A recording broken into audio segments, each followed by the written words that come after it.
beautiful day in the Irish Hills of Michigan as we get ready for final practice. The Monster Energy Series for tomorrow's 400-miler.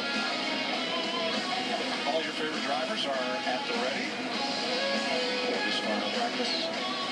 Climbing aboard. Whether they're fastest or whether they're our most recent winner, or whether they're leaning in to offer a word of support. It's time for Monster Energy Series final practice for tomorrow's 400-mile race. It's pretty warm. It hit 80 degrees, but it's really humid. That 97 could be the humidity, not necessarily the track temperature. So in these cars that are all sealed up, it's active to be a little warm today and maybe very warm tomorrow. So you've got an hour, and you got to get dialed in to race 400 miles. What are you going to do? I love it when the crew chief comes over and says, I got one more thing I want to try. It's the final practice. This is when you just run down that checklist. We say this every week, and every team has a checklist, things they've tried, things that they don't want to do anymore. And then always think about the driver, what my responsibility was. I got to get my area, I got to have that sanded up like I want it. I got everything comfortable because I don't want any distractions. So here, I think his practice, you just get rid of any distractions you may have and get ready for tomorrow. Jeff, the summer humidity here, it's so heavy you could just about cut it with a knife. It's not that hot a day as we had in Pocono, but a lot of folks have talked about they're feeling this heat.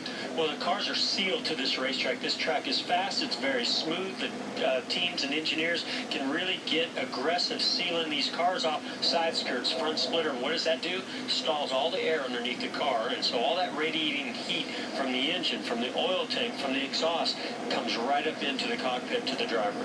So it's going to be a warm hour of practice. Now, the first practice was eventful for this.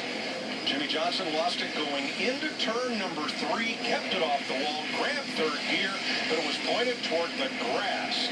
And he dug it up pretty heavy. Then they went about repairing the car. Jamie?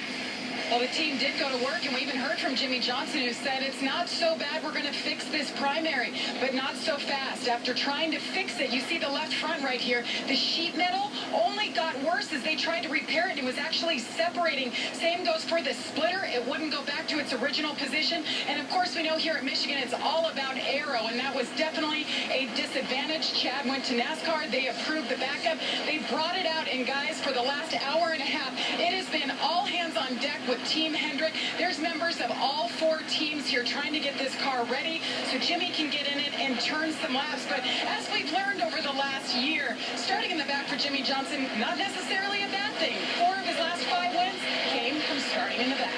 Yeah, Jamie, if you look at even going back to Homestead Miami Speedway where he won his championship back in November, we remember they had inspection issues on race morning. He started at the rear of the field for that race. Of course, after qualifying 13th, this means he will have to go to the back of the field to start this race. And they were late unloading this backup car, I think, to Jamie's point, so they're not ready to go out there. So I guess their hopes is to try to be ready to get at least half the practice in with this backup car.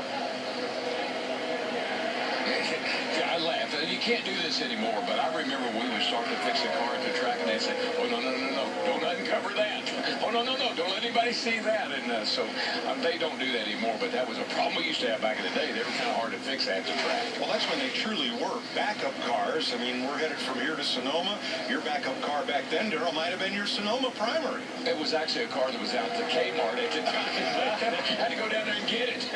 Yeah, these teams, especially Hendrick Motorsports, the top teams, I mean, when they say backup, that car, yeah, maybe didn't have some of the little details that primary car did have, but for the most part, they can roll off without even putting that car on the track for practice here and roll off in the race and have really very few concerns. Yeah, they have that car set up just like they did the car when they unloaded here yesterday, Friday. It's got the setup like then they tweak it. That's what you do when you practice. You tweak what you came with. That car just needs a few tweaks on it. Well, I hate it for Jimmie Johnson and Jack and us and that team and the work they have ahead of them, but it is entertainment value for us when this race starts tomorrow to see him come from the back. Here's some entertainment value. Eric Jones, he's been fast here all weekend. He's currently 3rd in the opening laps of this practice session. It's a home game for him. He's from Byron, Michigan. And he is right up near, if not at,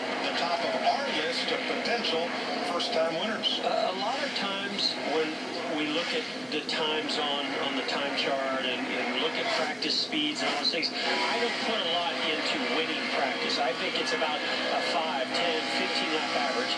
Not here. Here, I want to win practice. And I'll tell you why, there's not a lot of fall-off. This is a track where it is, we talk about track position, strategy is going to really play a big important role here.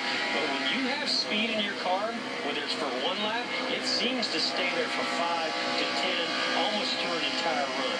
Yeah, that's what I liked about Eric Jones and really Kyle Busch and the 78 Truex as well. They've been at the top of the chart, practice and qualifying all weekend long, which means they have really fast cars.